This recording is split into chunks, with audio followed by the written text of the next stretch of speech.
20 minutes. Funny how a number can suddenly feel like a ticking heartbeat, isn't it? You've lived years pretending you have time. Time to fix things, time to change, time to get up from your knees and stop begging the world for mercy. And now suddenly everything feels urgent, alarming, like the walls are closing in.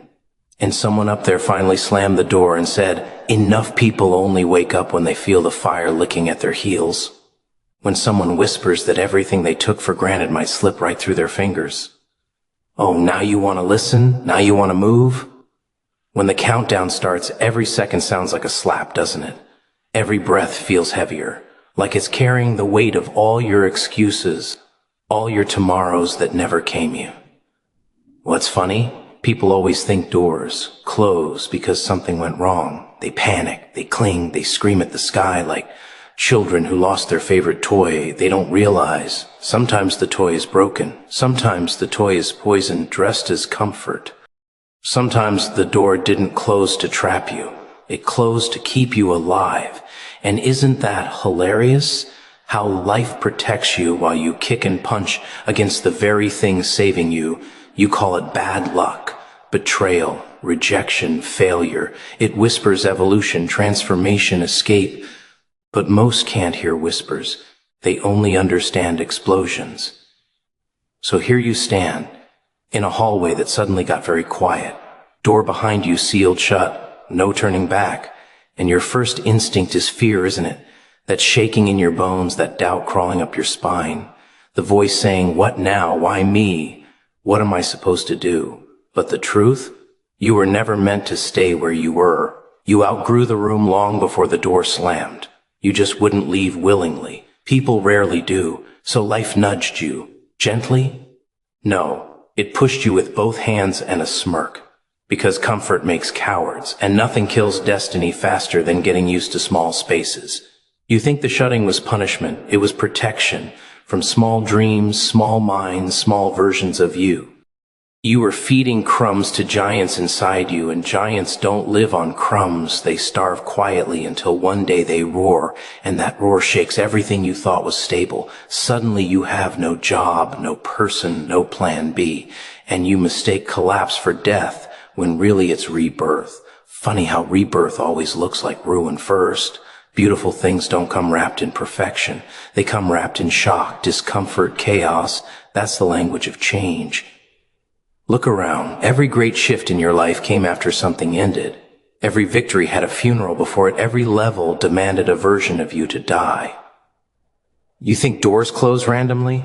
No. Timing is too sharp for coincidence. It's like being pulled out of a burning room while you're still arguing with the fire, insisting it didn't feel that hot. That's how denial works. People stay in flames because they recognize the heat. The cold unknown outside the door scares them more. But the flame doesn't care if you're used to it. It burns anyway. And the moment that door locked, your excuses lost their home. Your comfort evaporated. Your illusions cracked like cheap glass. Good. You needed that. Destruction wakes the sleeping. Nothing wakes you like a forced ending. Suddenly you see clarity in places you ignored for years. Suddenly you realize the people you chased were holding you back. Suddenly you remember who you were before compromise sank its claws in. Pressure squeezes truth out of people. When the door shut, your truth started screaming louder than your fear. The world tells you to be grateful for what you had, but sometimes gratitude is just another word for settling. You weren't meant to cling to what was fading. You're meant to walk toward what's calling. And moving on isn't always noble. Sometimes it's messy, loud, ugly. Sometimes it's done with shaking hands and a cracked smile. But movement is movement. Progress doesn't care if you look graceful. It only cares that you don't stay trapped in yesterday. The door didn't close to punish you. It closed to release you, to drag you out of rooms that were shrinking around your potential. To stop you from watering dead gardens and calling it loyalty, to break the spell of familiarity that kept you blind to your own stagnation. You think loss means you weren't enough. No. Loss means the chapter finished reading your character and knew it was time for the next act. So breathe, stand in the hallway long enough to understand, not panic. Doors don't close without meaning. When life removes something, it isn't robbing you, it's replacing you. But replacements don't enter unlocked rooms. They need space. They need silence. They need endings to make room for beginnings. And yes, it feels violent sometimes, unfair, abrupt, but growth rarely asks permission. It arrives with a grin, knocks everything off the table, and says, time to evolve. People cling to comfort like it's salvation, like familiarity is some kind of sacred blanket, stitched with safety and meaning. But here's the trick. Comfort lies. It whispers sweet nothings while slowly tightening its grip around your throat. You think stillness means peace. Routine means stability. Predictability means control. When in reality, comfort can be the softest poison ever created. It doesn't kill you quickly. It sedates you, pats your head, and sings lullabies while your dreams suffocate quietly in the corner. And then one day something happens. A door slams. A chapter closes. A no drops like a hammer, and suddenly you're gasping, waking up, blinking in the harsh light of change. That's the moment most people panic. But that moment is not the end. It's the alarm, the warning, the mercy disguised as disruption. Chaos isn't always the enemy. Sometimes chaos is the rescue. Think about it. If everything stayed calm, easy, predictable, you'd sink into lukewarm existence and never notice your potential rotting. You'd mistake comfort for progress and call stagnation maturity.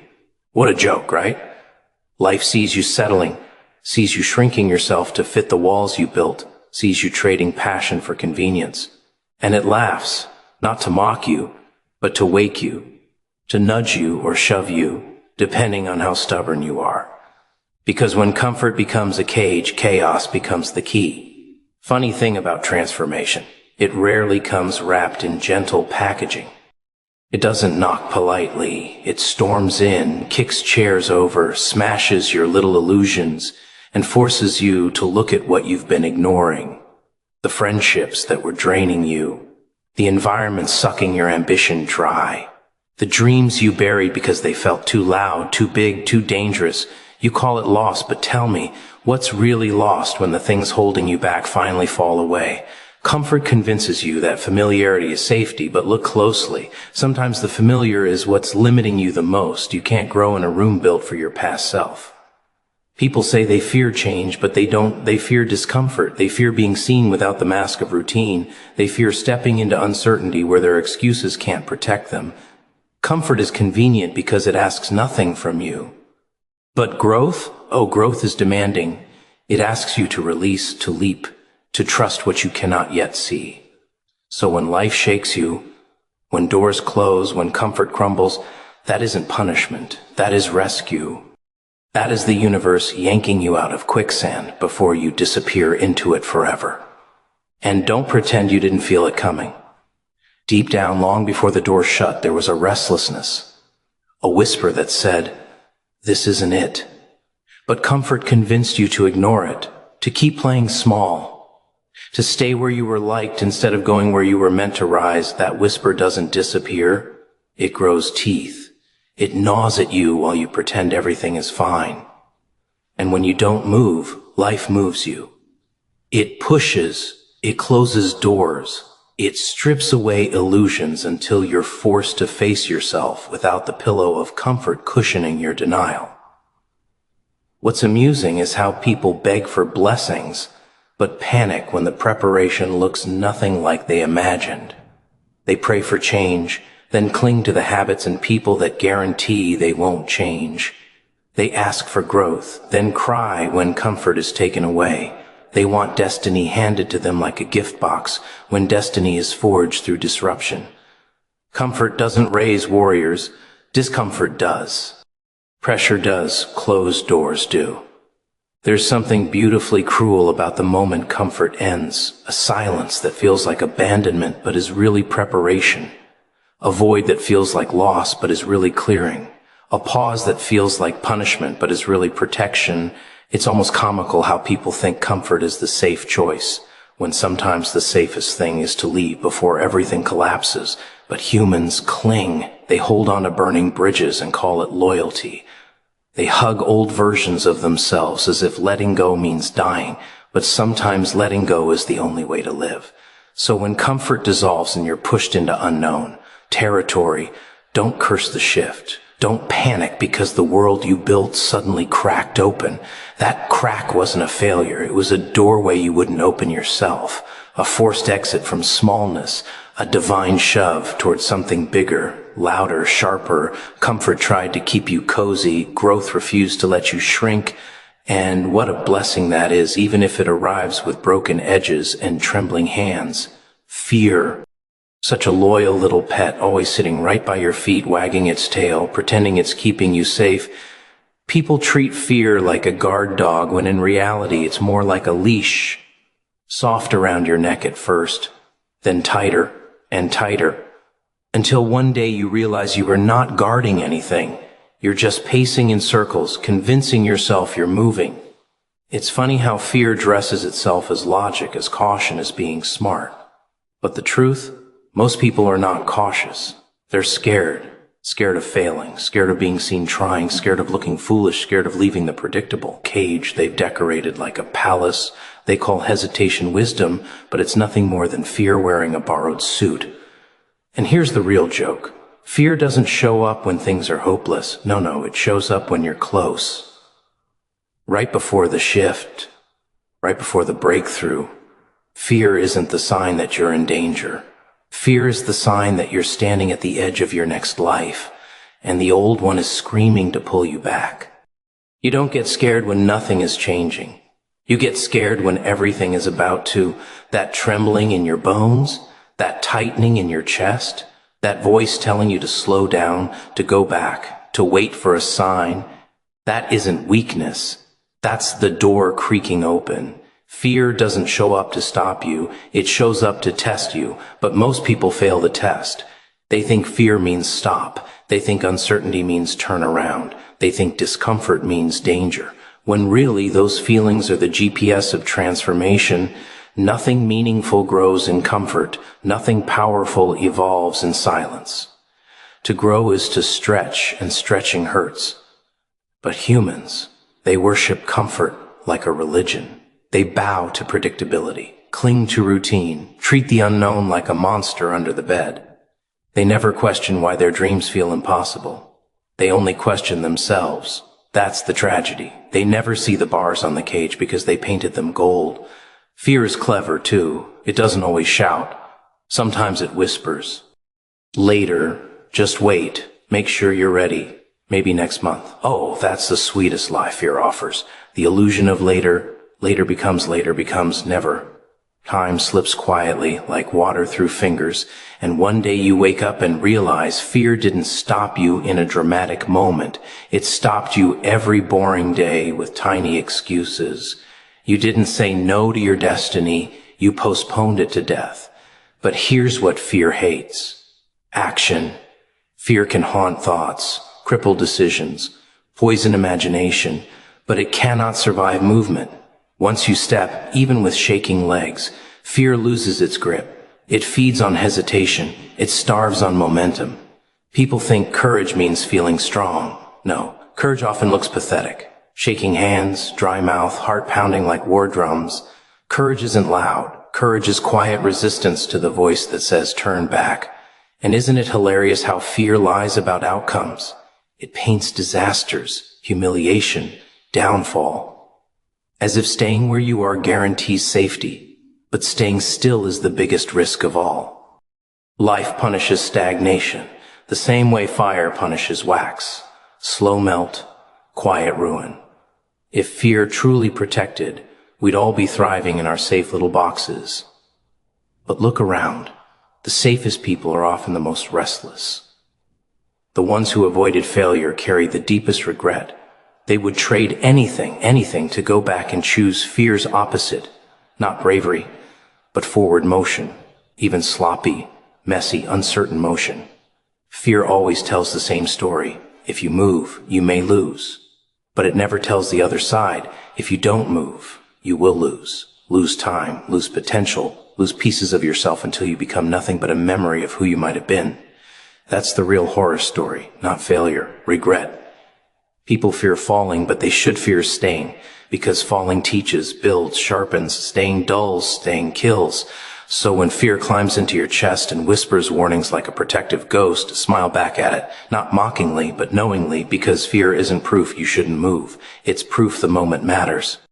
It's proof the ground under your feet is shifting because the universe is rearranging things for you. Fear is the checkpoint before transformation, the final guard at the gate, and the only way past it is forward, step by trembling step, until fear realizes you are not owned by it.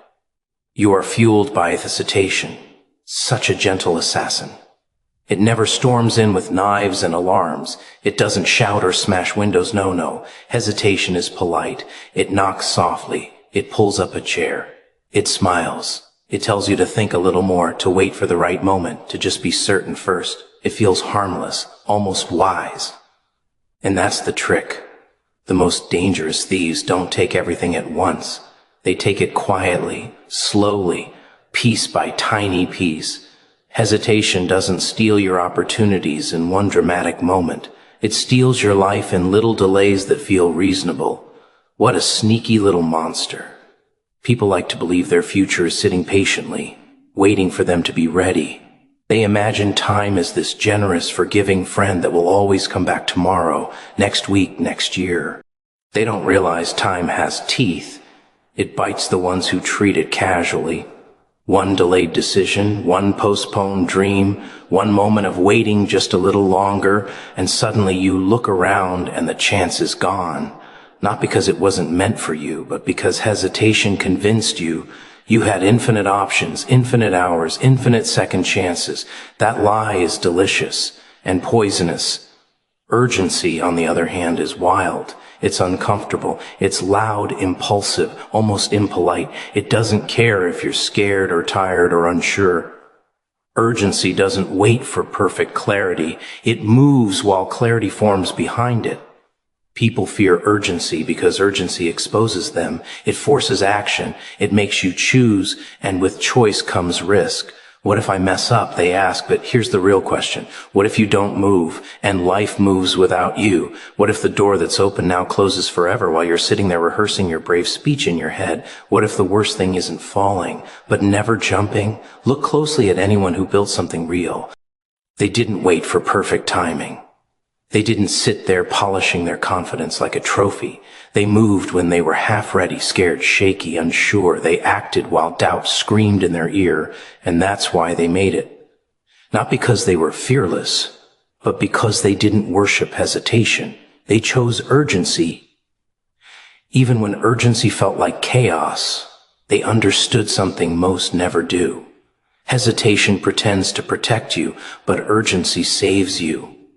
Urgency burns excuses like gasoline. People love to say, I'll start when I'm ready. Ready? That's laughable. Nobody is ever fully ready. Readiness is not a doorway. It's a result of stepping through the doorway. You don't become ready before you act. You become ready because you acted. Waiting to feel prepared before moving is like waiting to get warm before stepping near the fire. The warmth comes after the step, not before. But hesitation whispers, just wait a little longer. And people believe it, not realizing they're sacrificing destiny for comfort disguised as caution. Let's talk about the graveyard, not the one in the ground, the one inside people. The graveyard of ideas they never tried, talents they never used, courage they never tested. Hesitation buries more dreams than failure ever could. Failure at least gives you scars, lessons, stories. Hesitation gives you nothing but haunting maybes. And believe me, maybe is heavier than any loss. Regret is a ghost that follows you forever, whispering what could have been. Urgency doesn't demand that you rush blindly. It demands that you move while the window is open, that you trust momentum more than comfort, that you value time like it's fragile, because there's something almost tragic about watching someone capable, talented, full of potential, weight themselves into mediocrity. They keep their ideas in their head like delicate glass, afraid to drop them. Meanwhile, someone with half the talent but twice the urgency builds, tries, fails, rises, wins. Not because they were better, but because they acted while the other one hesitated. Effort beats waiting every single day. Motion beats intention. Action beats planning. Always. Life rewards those who move, who dare while others doubt, who jump while others pace. Urgency doesn't mean recklessness. It means honoring the moment instead of worshiping fear. It means seeing opportunity and grabbing it with both hands before hesitation can whisper its beautifully destructive lies. Because life doesn't pause for your hesitation. It doesn't freeze in place until you feel brave. Time walks forward whether you move or not. And if you don't step with it, it leaves you behind, quietly, cruelly, without apology. Sure, hesitating feels safer, but the safest prison is still a prison. Urgency breaks locks, hesitation polishes them, and one day, when the doors are closed and the hour is gone, you'll wish you'd listened to the fire in your chest instead of the comfortable whisper in your head. When life removes someone from your path, people rush to grieve as if they lost treasure, as if the story is ended, as if absence is always tragedy. They romanticize what left, Polish memories, rewrite histories in their heads. Funny, isn't it? The human mind loves to turn loss into worship. But let's strip the illusion. Sometimes the absence isn't loss, it's rescue. Sometimes someone leaving isn't a wound, it's a cure. The universe isn't sentimental. It doesn't care about your attachments, your nostalgia, your wishful thinking. It cares about your destiny, not your comfort. And when somebody's presence begins to rot your growth, life drags them out, whether you release them or not. People think the dangerous ones are the loud enemies, the dramatic betrayals, the obvious villains. No, the dangerous ones are the soft anchors, the ones who seem harmless, the ones who smile while quietly dimming your spark, the ones who clap politely when you win but feel heavier around you every time you rise. The universe sees those things you pretend not to notice, the silent jealousy, the subtle discouragement, the little digs disguised as jokes, the slow poisoning of belief, and it removes them for you, like sweeping glass off the floor before you cut your feet. You may cry over the broom, but the floor becomes safe again. Do you know why some people vanish when you start evolving? They weren't built for the version of you that's emerging. They were companions for chapters you've already outgrown. You don't take every childhood toy into adulthood. Why take every person from one stage into the next? Some were only meant to hold your hand at the beginning, not cheer you at the climax. And if life let them stay, they'd drag you backwards so you'd fit their comfort zone. The universe knows this even when you refuse to see it. So it closes doors, silences numbers, dissolves connections, sometimes with a clean cut, sometimes with a violent tear, but either way it protects your future from the grip of your past. People whisper, why did they leave? What did I do wrong? Oh, the ego hates unexplained exits, but sometimes nothing went wrong. Things went right. Sometimes the break wasn't punishment, it was prevention. Imagine trying to carry a cracked glass bowl filled with water across a marathon. No matter how tightly you hold it, it's going to spill, shatter, and cut you. But if someone snatches it away early, you scream, not realizing they saved your hands from bleeding later. That's what divine subtraction feels like. It looks rude, painful, inconvenient, until enough time passes and you see the disaster you were spared. Look at nature. Trees shed leaves, snakes shed skin, birds push their young from the nest. Growth is not gentle, separation is natural, but humans cling. They grip relationships like lifelines, even when they've turned into chains. Loneliness frightens them more than stagnation.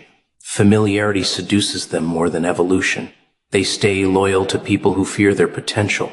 They beg for crumbs from tables they already outgrew.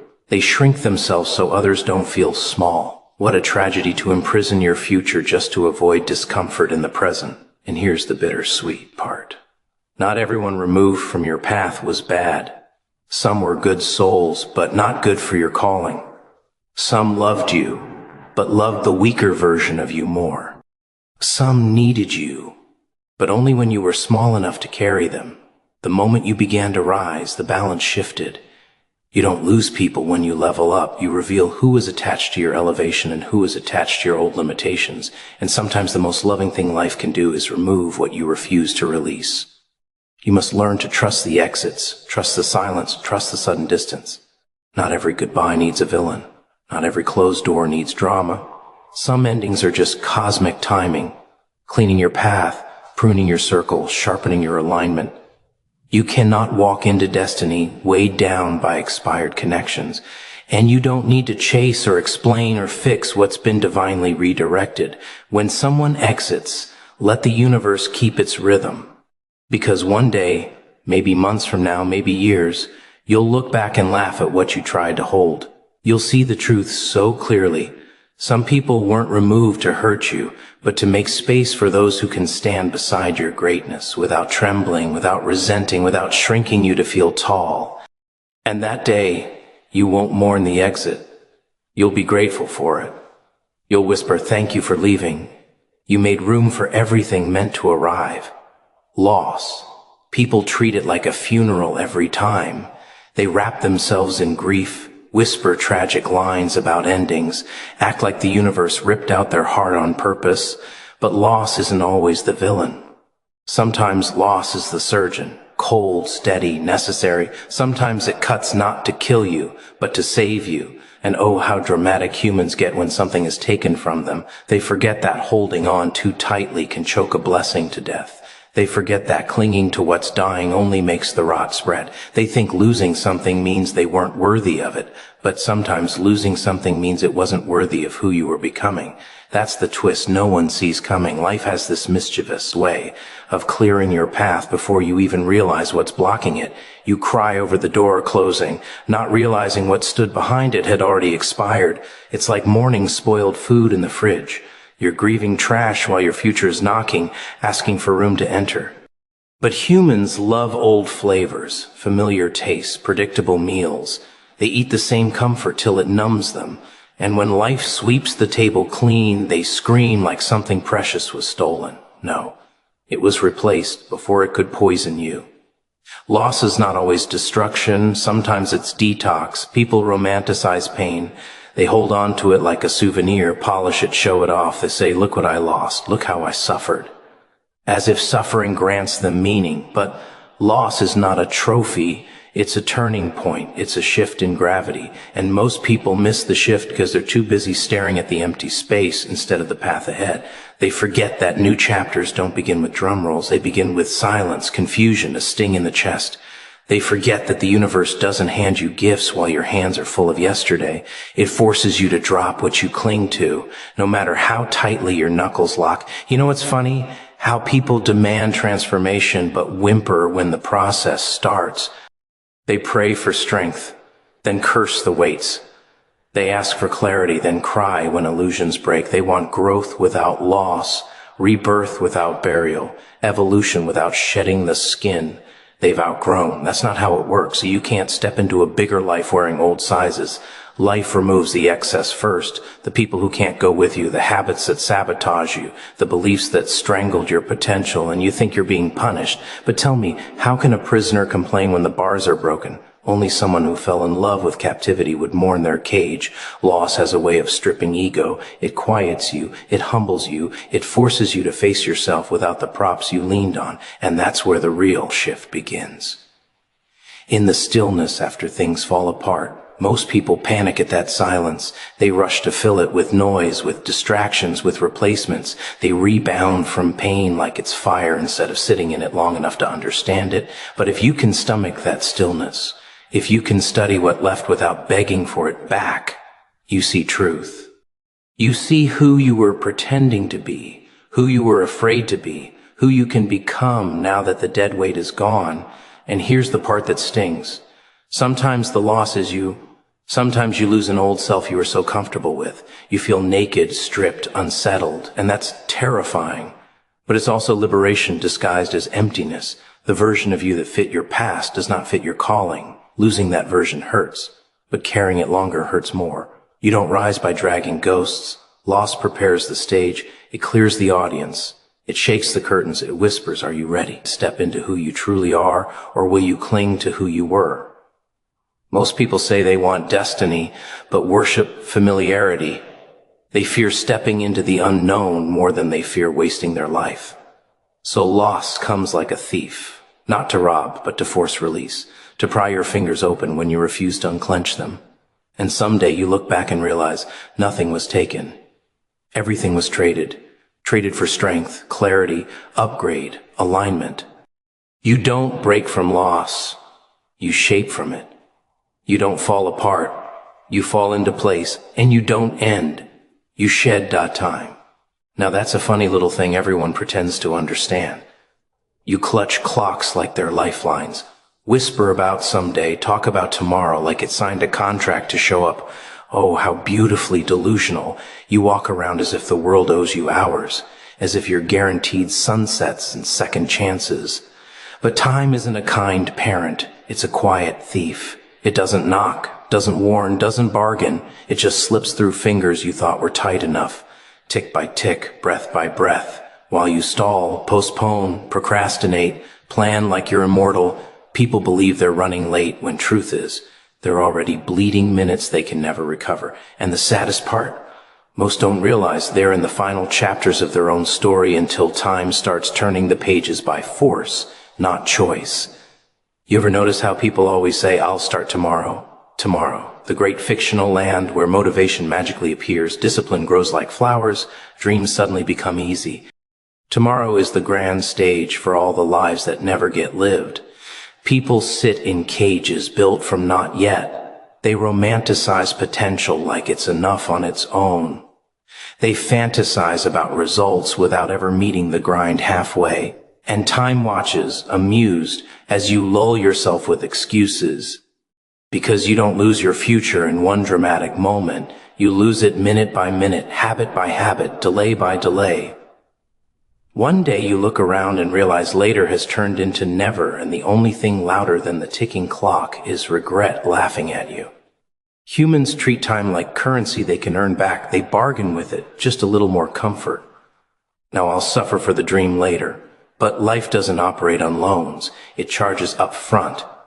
Success demands payment in discipline, sweat, sacrifice, and people try to bargain with laziness. They think time waits because they feel busy inside their heads. They confuse overthinking with planning, dreaming with doing, but time has no sympathy for mind chatter. It rewards those who move, who act, who dare. And the clock doesn't care if you're scared, tired, insecure, confused. It keeps moving anyway while you sit still and call it preparation. Funny thing, you chase distractions like they're salvation. Screens steal your hours, gossip steals your focus, comfort steals your hunger. You waste precious seconds feeding habits that starve your potential, and then you cry about not having enough time, as if time is the criminal here. No, the crime is not urgency, it's your loyalty to delay. You cling to comfort like it's oxygen, forgetting comfort is the quietest killer. It doesn't destroy you suddenly, it dissolves you gently. A little compromise here, a little delay there, and suddenly you wake up in a life you never intended to settle for. People drown not in oceans, but in minutes they never valued, and when time finally raises its voice, a crisis, a loss, a scare, a shock, suddenly you feel alive. Suddenly urgency appears, clarity arrives, fire sparks. That's the cruel comedy of existence. You only value time when you sense it's slipping. The heart beats louder when danger whispers. Deadlines awaken discipline. Mortality awakens meaning. If urgency can change you in crisis, imagine what it could do if you invited it before chaos forced its hand. Most wait to value breath until they can't catch it. They worship routine until it becomes a coffin. But here's the secret. No one wants to face. The life you want doesn't hide behind fate or luck. It hides behind urgency. Behind the uncomfortable choice, the disciplined hour, the action you avoid. Time rewards action, like gravity rewards falling. Consistently, without exception. Those who move early build what others beg for later. Those who chase minutes instead of waiting for moods bend destiny in their direction. The clock is not your enemy, it's your mirror. It reveals what you prioritize, not what you pretend to value. You think you have time because you feel alive. But feeling alive is not evidence of time. It's the illusion of it. One day the clock won't be background noise. It'll be the only sound you hear. You'll rewind your memory and see every moment you could have pushed, tried, dared, and nothing haunts louder than the hours you wasted willingly. Urgency isn't